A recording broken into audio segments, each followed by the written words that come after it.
নজর রাখতে হবে, চোখ কান খোলা রাখতে হবে, নেতৃবৃন্দকে প্রেশার দিতে হবে, নেতৃবৃন্দকে এগুলিতে আগে আসতে হবে।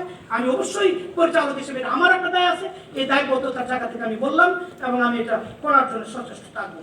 পরবর্তীতে আমি বলবো রাজধানী শাখা যেটা হইতে পারে, এই যে ঢাকার যে কয়েকটা জায়গা আছে, আমরা মনে করেন বাংলা একাডেমির বইমেলায় সময় দিই। আমি বইমেলা এবারে বইমেলা কিছু অপ্রিয় হলো, কিছু কথা বলার দরকার ছিল, আমি বলতে চাই না। আবার এইবারে বইমেলার কথা বাদই দিলাম, এই বাংলা একাডেমির বইমেলাটাকে, বাংলা একাডেমির মোহতারাম সভাপতি আছে এখানে, ডিজি মহোদয়ের সাথে আমাদের বন্ধু মানুষের সাথে আমাদের কথা হয়েছে, মিটিং হয়েছে। আমরা এখনো আমাদের কিন্তু অনেক অধিকার রাইটস আছে, জাতীয় গ্রন্থকেন্দ্রে আছে, বিভিন্ন জায়গায় আছে, এইগুলির থেকেও এই মেলার যে অধিকারটা, মাশাআল্লাহ কিছু সমিতি কিছু কাজ করেছে, আমি দেখেছি যে কিছু বিভাগে কিছু জায়গায় মেলার অ্যারেঞ্জমেন্ট করেছেন, কিছু কিছু শিক্ষা প্রতিষ্ঠান উদ্যোগ নিয়েছেন, সমিতি অবশ্যই কিছু ভালো উদ্যোগ নিয়েছে, কিন্তু এটা যথেষ্ট নয়। বিশেষ করে ঢাকায় এবং বিভাগীয় এবং জেলা লেভেলে এই সমিতির মেলাগুলিকে সরকারি অর্থায়নই করতে পারে। ইভেন বাংলা একাডেমির মেলা, আমরা গত মিটিং আমরা বলছি, যাদের বাংলা একাডেমির কর্তৃপক্ষের সাথে মিটিং ছিল, সংস্কৃতি সচিব ছিল, যে এখানে সরকার সাবসিডি দিবে, দিতে তাকে হবে। কি কথা বুঝতে পারতেছেন? আমরা এত টাকা স্টল দিয়া আমরা কেন ভাড়া নিব? এই স্টল এত টাকা না, স্টলের দাম কমাই দেব। তখন এরা বলছে, সচিব সাহেব বলছে এটা বাজেটে নাই।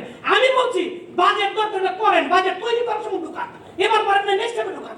বাজেটে কম্পোনেন্ট হয়, কয় কম্পোনেন্ট কভার করে না, টাকা ফেরত দেয়।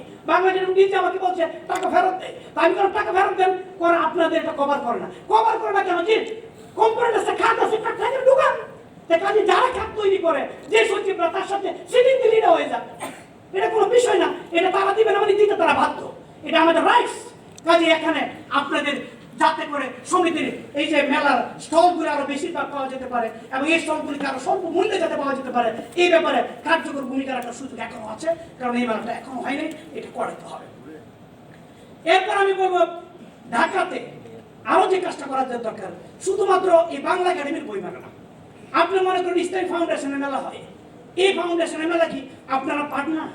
তো আপনারা কেন ওইখানে অংশগ্রহণ কেন হয় না? ভালোভাবে হয় না কেন? ওইখানেও থাকতে হবে, ওইখানেও ভালোভাবে থাকতে হবে, আওয়াজে থাকতে হবে, যাতে সমিতির একটা বড় জিনিস থাকে, এটা করাইতে হবে। যদি এটার জন্য আমাদের কেন্দ্রীয় সভাপতি সহ এই যে ভাই সহ বাদশা ভাই সহ আমরা ডিজির সাথে মিটিং করছি, দরকার আরো ধর্মন্ত সারা যা যা করার দরকার করা হবে।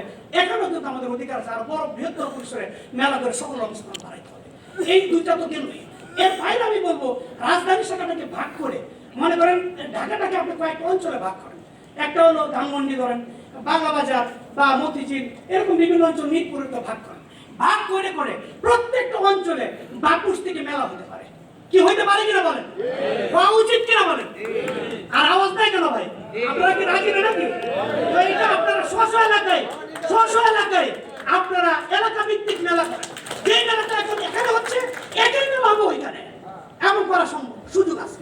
Why not? আপনাদের দাঁড়গুলাই বসতে হবে, অর্থাৎ ডিসেন্ট্রালাইজ হতে হবে, এটা সুযোগ আছে। এই আওয়াজটাও করতে হবে। সেক্ষেত্রে ওই এলাকার সবচেয়ে যে কমিউনিটি সেন্টার আছে বা গভর্নমেন্টের যে প্রতিষ্ঠান আছে অথবা বড় যে শিক্ষা প্রতিষ্ঠান আছে, ওই স্পেস নিয়ে আমরা এখানে করতে পারি। এই ক্ষেত্রে গভর্নমেন্টের হেল্প পাওয়া সম্ভব। সিটি কর্পোরেশনের মেলা বা যারা যারা যেটা লাগে এটা করার সুযোগ আছে। এই কাজটুকু আরো করে, যত মেলা হবে তত বই বিক্রি হবে, যত মেলা হবে বইগুলি পপুলারাইজ হবে, তত ব্যবসা হবে। কাজে এটাকে শুধুমাত্র বছরে একবার দুইবারের জন্য না বসে থেকে এটারে কিন্তু এভাবে আমরা করে ফেলতে পারি। এই কাজটুকু প্রতিষ্ঠান ভিত্তিক মেলা, এলাকা ভিত্তিক মেলা, এগুলি করা উচিত। সকল শিক্ষা প্রতিষ্ঠান, যেখানে প্রতিষ্ঠান এখানে মেলা, কারণ সবাই বই কিনতে হবে। এরকম একটা উদ্যোগ আমাদের পক্ষ থেকে আরো ব্যাপকভাবে, বিশেষ করে রাজধানী শাখা এটা মডেল হতে পারে, অনুরূপভাবে যারা তৈরি করতে পারে।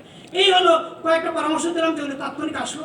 আর এর বাইরে আমি আপনাদের ব্যক্তিগতভাবে বলবো, এই যে আমাদের যারা সমিতির সদস্য আছে, এই সমিতির সদস্যদের হেলথ কার্ড আমি বলছি যে ইবনে সিনার সাথে আমি অলরেডি কানেক্ট করাই দিয়েছি রাজধানী শাখাকে, ইভেন কেন্দ্রীয় শাখা আমরা বলাই দেবো, তারপরে যদি কেন্দ্রীয় কমিটি হচ্ছে আমি করাই দেবো। ইবনে সিনা আছে, আরও অনেকগুলি হেলথ প্রতিষ্ঠান আছে যেগুলিকে আমি বলে দিতে পারি, ডেল্টা আছে, ইবনে সিনা বিভিন্ন জায়গা আছে, তারা আমার সব বন্ধু বান্ধব, তারা একটা বিশেষ সুযোগ দেয়, তারা হেলথ কার্ড করে দিবে, যেখানে আপনার ডায়াগনোসিস পরীক্ষা নিরীক্ষা থেকে শুরু করে অন্যান্য যে বিষয়গুলি আছে এগুলি যাতে আপনি কম খরচে কম পয়সায় করে দিতে পারেন।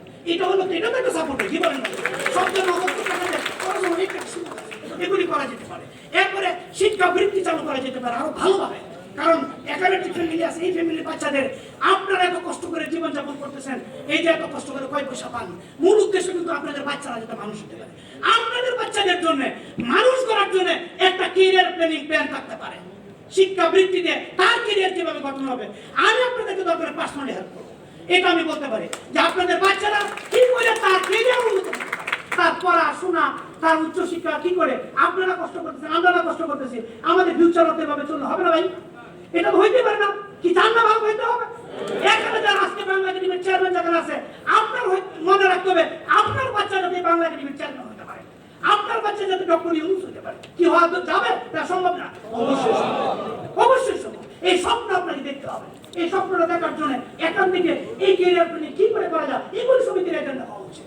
একই সাথে এগুলি একটা গ্রুপ কাজ করা উচিত, এগুলি যাতে আমাদের কাজ করতে পারে। তাহলে হেলথ কার্ডের কথা বললাম, এডুকেশন বা স্কলারশিপ কার্ড, এরপর আরো সোশ্যাল রেসপন্সিবিলিটি যখন ধরেন বিভিন্ন বিপদ আপদ, এই যে ওষুধ বিশুদ্ধ বিভিন্ন ক্ষেত্রে যখন মানে কিভাবে এটা আমাদের একটা সিএসআর ফান্ডের মতো করে এটা আওতা থেকে এটা দেওয়া যেতে পারে। এই ধরনের কাজগুলো আমরা যদি করতে পারি এবং সার্বিকভাবে আমাদের যারা ফ্যামিলি আছে, আমাদের ফ্যামিলির বন্ডেজটা দরকার।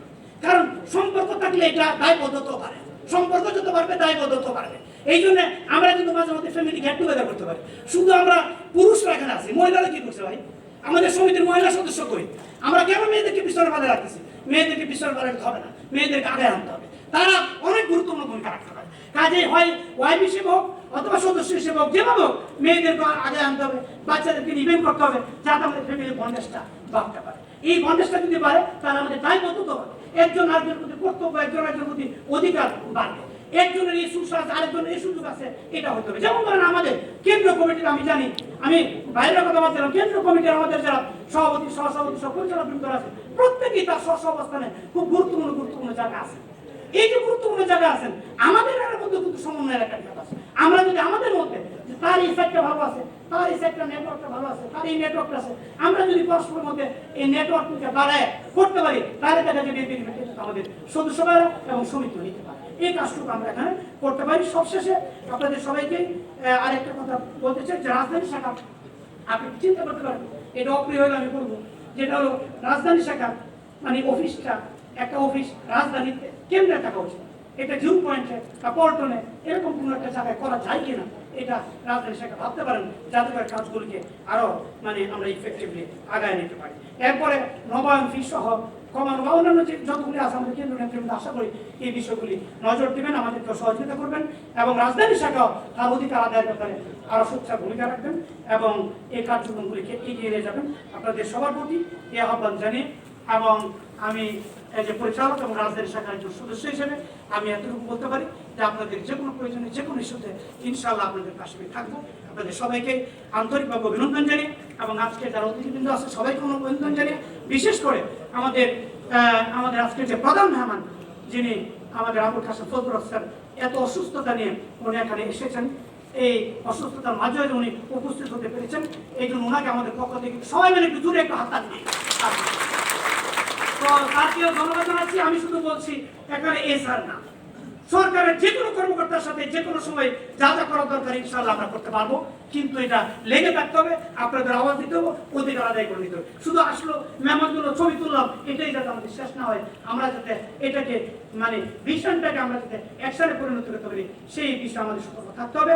সবচেয়ে বড় কথা হলো আপনাদের একটা স্বপ্ন থাকতে হবে, অনেক বড় স্বপ্ন, যেটাকে আমি বলি ভিশন অফ এডুকেশন বা ভিশন অফ পারপাস।